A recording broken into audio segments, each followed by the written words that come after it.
এই ঝড় যদি অভিমানগুলোকে উড়িয়ে দিতে পারত, বৃষ্টির ঝাপটায় যেমন একটু একটু করে গা ভেজে, ঠিক সেভাবেই তোমার ভালোবাসায় ভিজতাম।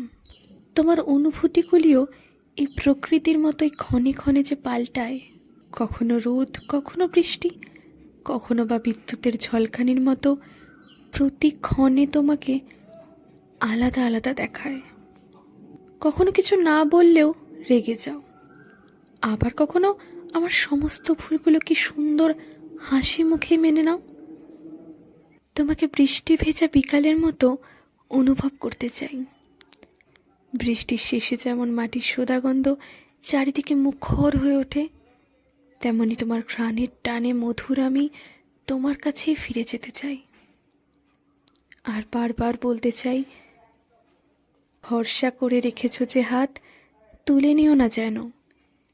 এই পাগলিটা তোমারই থাকবে, হবে না তো আর কারো। দোষী তুমি হতেই পারো, আমিও যে কম দুষ্টু নয়। একসাথে থাকলে আমরা করবে না যে ভয়। পরিবারের সকল পরিস্থিতি লড়তে হবে সাথে, আদর করে সোয়াগ করে রইব তোমার পাশে। স্বার্থপর এই দুনিয়াতে বাস্তবটা বড়ই কঠিন, দিনের শেষে তোমারই মাঝে হতে চাই যে বিলীন।